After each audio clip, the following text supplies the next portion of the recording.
नमस्कार, मैं संजय सिन्हा। आज बातों बातों की इस श्रृंखला में बहुत ही खास मेहमान नहीं परिजन को लेकर आया हूं, सुलेखा मिश्रा जी। मैं उनका बहुत परिचय दूं उससे बहुत बेहतर है कि मैं उनसे उनके बारे में पूछता हूं। सुलेखा जी, कुछ अपने बारे में बहुत संक्षेप में क्या क्या बताना चाहेंगे आप? नमस्कार सर। मैं आज अपने आप को इतना खुशनसीब समझ रही हूँ इसलिए कि मैं एक रिश्ते के मसीहा के साथ बात करने जा रही हूँ। मैं अपना परिचय क्या ही करूँ। मैंने अपने जीवन में जो कुछ पाया है बचपन से लेकर अभी तक, यदि मैं बचपने की बात करूं सर, तो मेरे माता पिता ने सबसे बड़ी बात सिखाई, भौतिक, शारीरिक और आध्यात्मिक तीनों चीज़ों की शिक्षा दी। और उस शिक्षा को मैंने अंगीकृत करते हुए आज जो ये मुकाम पाया है, और आज मैं बहुत अनगिनत लोगों के एक मोटिवेटर के रूप में काम करती हूँ। ये मेरी खुशनसीबी है। और आप जैसे लोगों से जब मिलती हूँ तो मैं रिश्तों के महत्व को और अपने जीवन में ढालने की कोशिश करती हूँ। मैंने जनरली अपनी पढ़ाई पब्लिक एडमिनिस्ट्रेशन में एमए करने के बाद यूपीएससी दिया, प्रीलिम्स निकाला भी सर। और उस वक्त कुछ ऐसा था कि मेरा सिलेक्शन मेरा उच्च शिक्षा में हो गया प्राध्यापक के रूप में। तो ज़िंदगी में जो कुछ मैं सर नहीं पा पाई, मुझे ऐसा लगा था कि मैं एडमिनिस्ट्रेशन लाइन में जाऊंगी। तो आज मैं स्वयं एडमिनिस्ट्रेटिव ऑफिसर नहीं बन पाई, लेकिन मेरे जीवन का उद्देश्य है कि मैं ऐसे अनेकों एडमिनिस्ट्रेटिव लड़कियों को बना दूं, ऐसे आईएएस बना दूं। तो वो क्रम आज तक जारी है।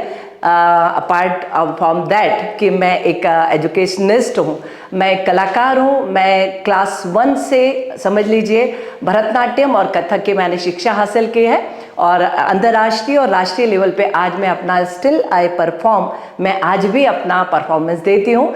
संस्कृति और संस्कार ये मेरे जीवन के दो उद्देश्य हैं, जिनको अनुग्रहित करना और उनको आगे तक ले जाना, और सांस्कृतिक विरासत को आगे तक बढ़ाने में मुझे बहुत मज़ा आता है।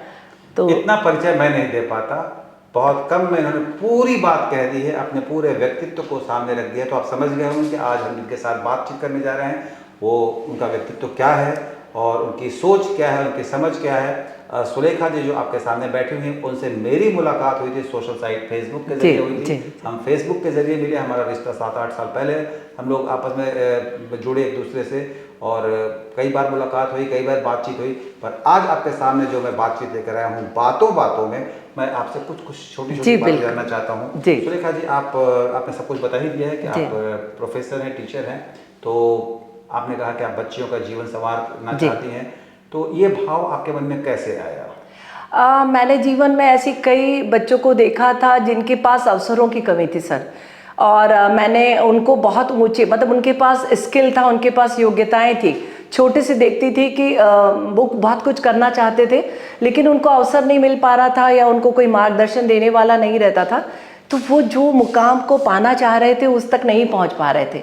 तो मेरा उद्देश्य यही था कि जिसमें जो काबिलियत है, जो स्किल है, उस स्किल को डेवलप करके उनको वो अवसर दे जो कोई अन्यत्र उनको नहीं मिल पा रहा है। आपने बताया कि आप शिक्षा के अलावा जी नृत्य में बहुत दिलचस्पी लेती जी हैं। बिल्कुल। नृत्य की ओर झुकाव कैसे हुआ? मैंने देखा है आपके बहुत कथक वगैरह। जी जी जी जी। तो मेरे पारिवारिक यदि मैं बैकग्राउंड देखूं ऐतिहासिक परिप्रेक्ष्य में, तो मेरी माँ बहुत अच्छी गायिका थी। मेरे पिता भी बहुत अच्छा माउथ ऑर्गन बजाते थे और बांसुरी बजाते थे। तो वो कल्चर में जी संगीतमय परिवार था। और सर शादी जो हुई वो ब्यूरोक्रेटिक फैमिली में हुई? वो दोनों होने के बाद भी, बट वो संस्कृति को बढ़ाने वाले थे, मेरे कल्चर को देखकर प्रभावित हुए थे। मेरी बेसिक एजुकेशन सर हैदराबाद में हुई, तो वहाँ पर स्कूल में एक 7वां पीरियड मेरा अनिवार्य रहता था, वहाँ चॉइस नहीं है। मेरा बर्थ प्लेस और मेरा मायका मुंबई का है, लेकिन आफ्टर मैरिज मैं जबलपुर में हूँ और बहुत खुश हूँ। शादी कैसे हो गई? जबलपुर में शादी ऐसे सर एक संयोग है, ये तो खुदा करता है कि जहाँ जिसका संयोग रहता है।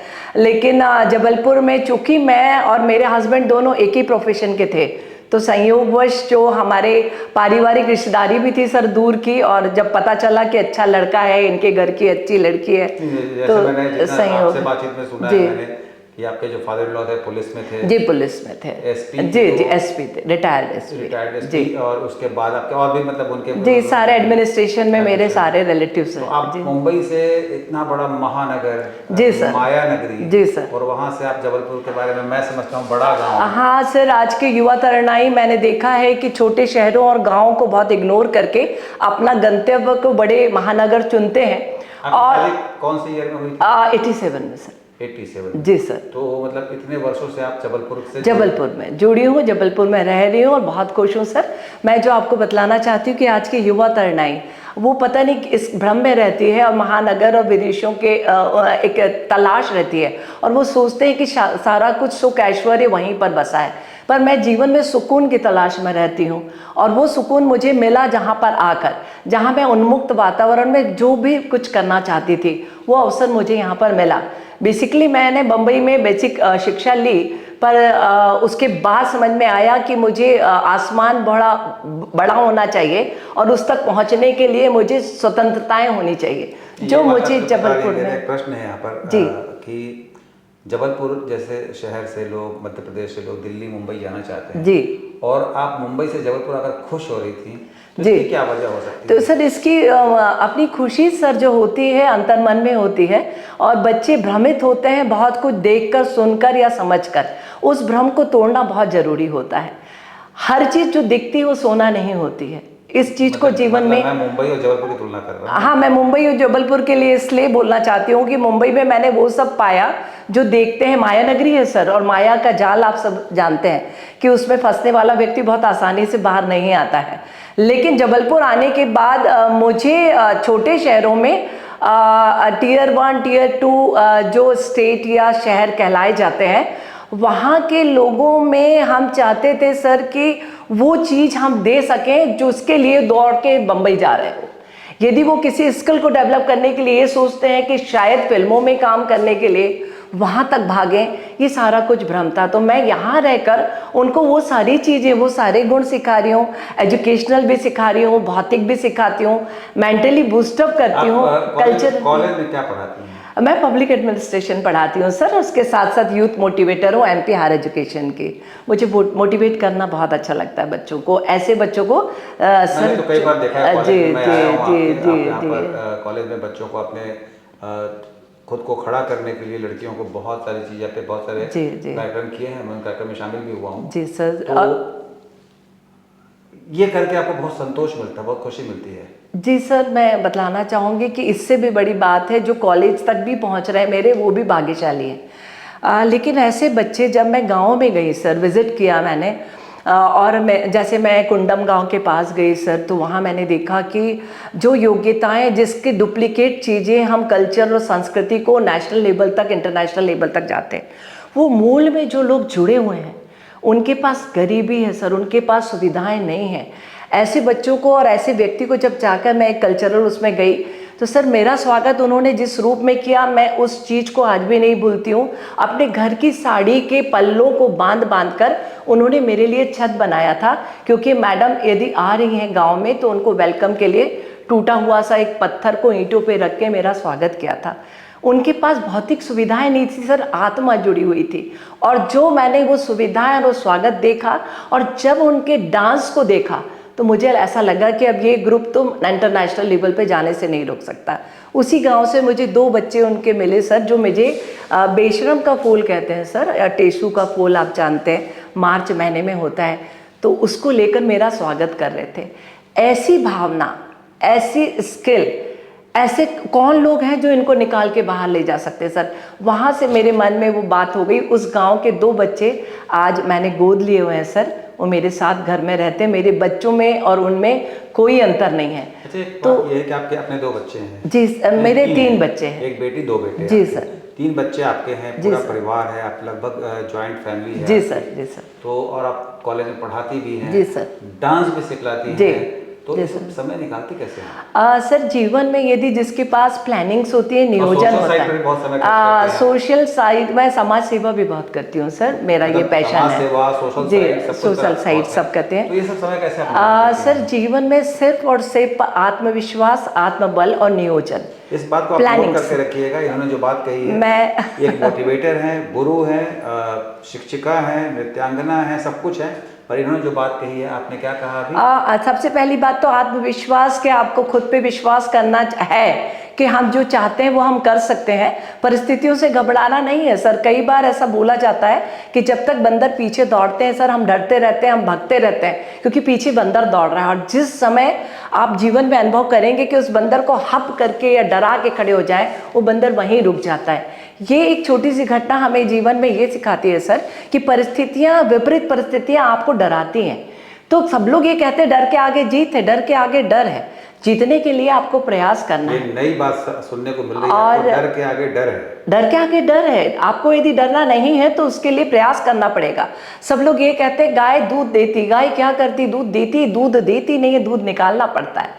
ये सारी चीजें हम लोग बोलते हैं उतनी चादर ही है, जितनी चादर उतना पैर पसारिए। नहीं, हमने को उस लिमिट में क्यों रहना है। हम एक नई तरह की चादर बनाए, हम नए अवसरों को खोजे और हमने पाँव को हम चादर बढ़ा सकते हैं। और आज की युवा तरुणाई को इसलिए प्रयास करना चाहिए। अब समय बदल गया सर। क्लासरूम में जो कंसेप्टल जो टीचिंग्स होती थी, वो पुरानी जो चीजें हैं उसको ही हम यदि अटके रहेंगे तो आज हम विश्व गुरु कहलाने के लिए आगे अपना कोई भी योगदान नहीं दे सकते। तो मैं अपनी युवा तरुणाई को ये बतलाना चाहती हूँ सर कि हमें सबसे पहले तो आत्मबल होना चाहिए, आत्मविश्वास होना चाहिए। दूसरा ये सोचना चाहिए कि शिद्दत से किया हुआ काम कभी असफल नहीं होता है। हमें परिस्थितियाँ या ठोकर लगती ही हैं, इसलिए लगती हैं कि हम आगे बढ़ें। आपके पैर के अंदर यदि एक कंकड़ है तो सर हम 4 कदम नहीं चल सकते हैं। पैर के बाहर है तो हम जूता पहन के उस कंकड़ का सामना कर सकते हैं। क्या बात है। तो वो कंकड़ जो है आपके दिल में चुभ जाए कि हम कुछ नहीं कर सकते, तो फिर आप कुछ नहीं कर सकते। मेरा सवाल है आपसे। जी सर। आप बहुत बड़ी और बहुत अच्छी बात कह रही हैं। जी सर। कभी आपकी ज़िंदगी में, अपनी ज़िंदगी में अवसाद का कोई क्षण? सर बहुत ज़्यादा आया, जैसे मैं आपकी कहानियों में भी सुनती हूँ। और इतना बड़ा अवसाद आज तक मैंने अपनी ज़िंदगी में, मैं बतलाना चाहूँगी सर कि मैंने ये किसी से शेयर नहीं किया। मैं मेरे घर में 4 बहनें थी। मेरा सबसे पहले बड़ा एक भाई हुआ था, वो नहीं रहा। और उसके बाद सतत 4 बहनें हुई और उन 4 बहनों का लालन पालन हुआ।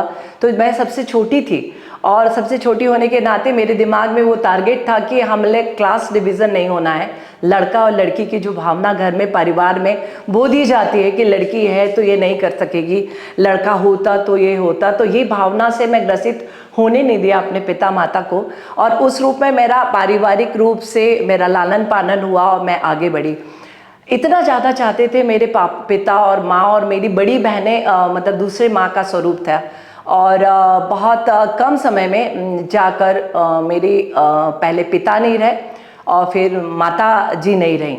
माता जी का नहीं रहना मतलब मेरे जीवन में इतना बड़ा वैक्यूम था। जैसे सर आप भी बोलते हैं कि भाई मेरी शादी हो गई थी सर, लेकिन मैं इतना अटैच थी फैमिली में, चूँकि मैंने जैसे बोला कि बड़ा भाई नहीं थे तो चारों बहनों में सबसे ज़्यादा एक्टिव थी।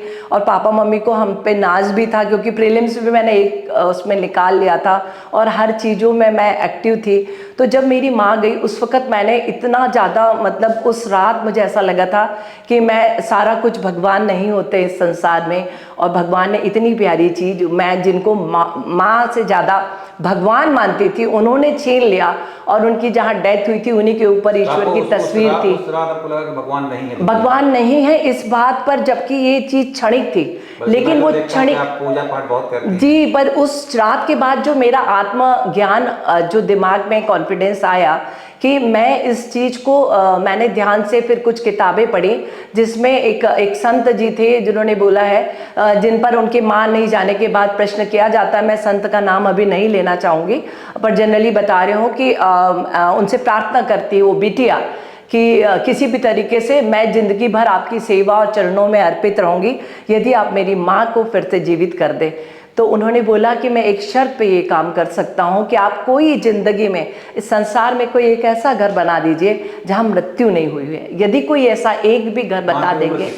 मेरी माँ केवल और केवल सर 55 वर्ष की थी, पर मेरी आत्मा से जुड़ी थी सर, तो मैं उनसे अलग रहने की कल्पना मेरे लिए आज भी वो है। बट उन्होंने जितना मुझे उस रात कमज़ोर किया, उनकी आत्मा ने मुझे इतनी प्रेरणा दे दी कि अब माँ नहीं है और पिता नहीं है, अब मेरे ऊपर समाज का दायित्व और बढ़ गया है। तो मैंने सर उस रात के बाद से ये साबित किया है कि अब माता पिता की जो दिखाए हुए सिखाए हुए संस्कार हैं उनको मैं आगे कैसे ले जाऊंगी, तो वो मैंने सारे संस्कार अपने बच्चों को दिए सर। और उनकी यादें आज मेरे बच्चों में प्रस्फुटित होते हुए दिखती हैं, उनके चेहरे में वो नूर है। आप मुंबई में रही, इतनी बढ़िया हिंदी बोलती हैं। सर हिंदी के प्रति मेरा बहुत लगाव है। और मतलब जैसे जी आमतौर पर जो जिस प्रांत से होता है, मला येते मराठी सर, मराठी पण येते, बट इंग्लिश भी आती है। पर सर जो बोलते हैं हिंदी बहुत अच्छी बोलते हैं। सर मेरा शौक है पढ़ती भी बहुत है। पढ़ती भी हूँ मैं सर। और मैं दुभाषीय का भी काम करती हूँ सर। और मैं कथक के अलावा मैंने चूंकि अभिनय भी किया है, तो कथक जो सीखा है, तो कथक का अर्थ होता है सर कथा के भाव की अभिव्यक्ति। Yes. कथा को भाव में अभिव्यक्त करना। तो मैं अपने दिल के भाव को अभिव्यक्त करने की क्षमता को विकसित करती रहती हूँ। और इसमें चार चांद जब लग गया, जब से मैं सर के संपर्क में आई कि सर ने कितने अच्छे तरीके से अपने रिश्तों की एक डोर बांधी है। और अपनी उस भावनाओं को मैं जैसा जानती हूँ कि सर के भी अपने नहीं रहते, और भाई के बारे में भी मैंने देखा है। और तब से अनवरत सर आपने ना केवल हम लोग को जबलपुर में बांधा है, आपने विश्व को बांध दिया। तो जब आपके जीवन में अवसाद आया, तो वो अवसाद ने आपको इतनी बड़ा परिवार दे दिया। तो मेरे जीवन का जो अवसाद है, यही फील हुआ था, वो एक बड़ी फैमिली के रूप में मुझे मिल गया सर। तो आपकी मुलाकात आज, मतलब समय की थोड़ी कमी हमेशा हो जाती है हमें, और बातचीत बहुत रह जाती है। सुलेखा जी से मेरी मुलाकात 7-8 साल पहले हुई जी सर। और हम मिले थे, फेसबुक के ज़रिए मिले, फिर हम जबलपुर आए, हमारी मुलाकात यहाँ पर हुई और अनवरत मुलाकात होती रही।